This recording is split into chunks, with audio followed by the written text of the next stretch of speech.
आपसे बात करके बहुत अच्छा लगा। जाहिर है मैं इस बात पर जोर देना चाहती हूँ कि हम भारत के साथ अपने संबंधों को कितना महत्व देते हैं, कितनी प्राथमिकता देते हैं।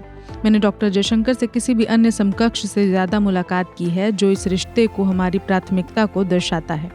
हम एक बड़े बदलाव के दौर से गुजर रहे हैं। मुझे लगता है कि आप ऑस्ट्रेलिया को एक बहुत ही विश्वसनीय स्थिर साझेदार के रूप में देखते हैं जो आपके कई रणनीतिक उद्देश्यों को साझा करता है, जिन्हें मैं एक शांतिपूर्ण, स्थिर और समृद्ध क्षेत्र कहती हूँ, जहाँ सभी संप्रभुता का सम्मान किया जाता है। इसलिए मुझे आपसे बातचीत करके बहुत खुशी हो रही है।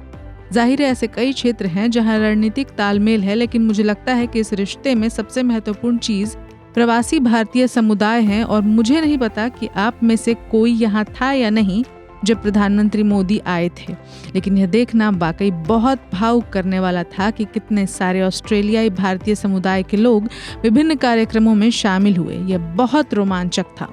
मैं आपसे बस ये समझना चाहता था कि भारत और अमेरिका के बीच तनाव को देखते हुए मुझे पता है कि ये एक द्विपक्षीय संबंध है, लेकिन क्या आपको लगता है कि इसका असर क्वाड में भी महसूस किया जाएगा?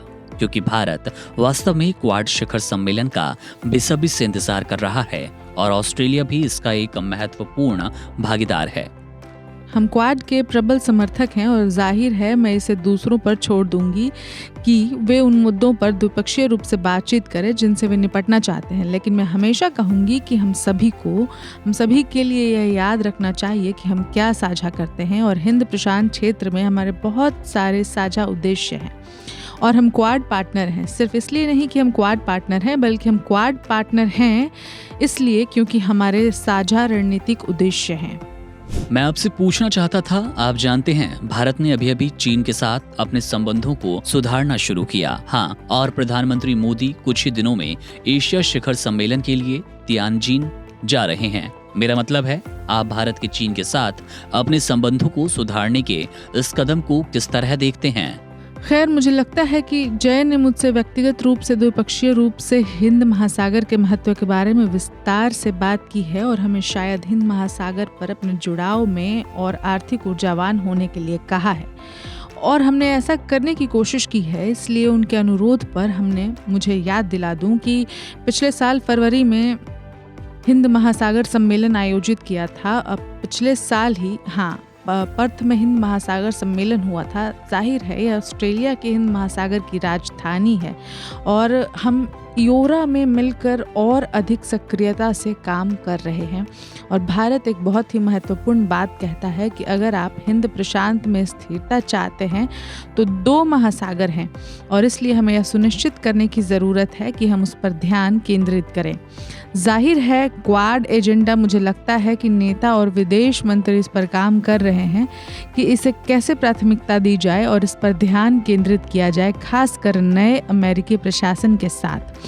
लेकिन एक चीज़ जिसकी हम वास्तव में सराहना करते हैं वह है दृष्टिकोण। मुझे लगता है कि क्वाड की एक खूबी यह है कि विभिन्न देश उस क्षेत्र में अलग अलग दृष्टिकोण लाते हैं जिसे हम साझा करते हैं। तो जापान का उत्तर एशिया के बारे में एक बहुत ही स्पष्ट दृष्टिकोण है और चीन के साथ उसके एक विशिष्ट ऐतिहासिक संबंध हैं और वह इस दृष्टिकोण को सामने लाता है।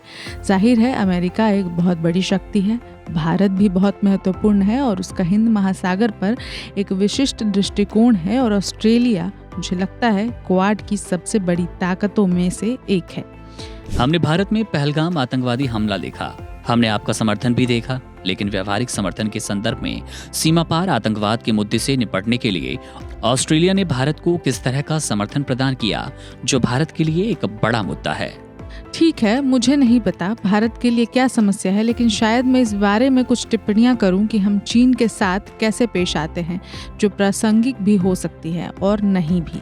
आप जानते हैं चीन एक महान शक्ति है। चीन अपने हितों का दावा कर रहा है, जैसा कि शक्तियां करती हैं, खासकर महाशक्तियां। उनमें से कुछ हित ऑस्ट्रेलिया के हितों के अनुरूप नहीं है और इसलिए हम जानते हैं कि संबंधों में मतभेद होंगे। हमारे पास ऐसे क्षेत्र भी हैं जहां हम सहयोग कर सकते हैं और इसलिए जब हम जहां सहयोग कर सकते हैं वहां सहयोग करने, जहां असहमत होना ज़रूरी है वहां असहमत होने और राष्ट्रीय हितों में संलग्न होने की बात करते हैं।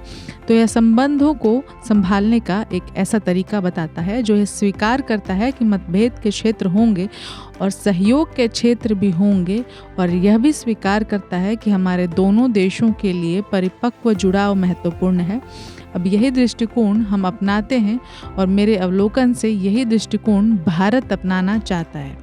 लाखों भारतीय छात्र वे ऑस्ट्रेलिया को एक बेहतरीन शिक्षा गंतव्य के रूप में देखते हैं, लेकिन हाल ही में ऑस्ट्रेलिया सरकार ने वीजा शुल्क और आरक्षित नीति में वृद्धि की। तो उस दिशा में आप भारतीय छात्रों, विशेष रूप से अंतर्राष्ट्रीय छात्रों को संतुष्ट करने के लिए क्या कर रहे हैं, क्योंकि वे वीजा शुल्क को लेकर बहुत चिंतित है।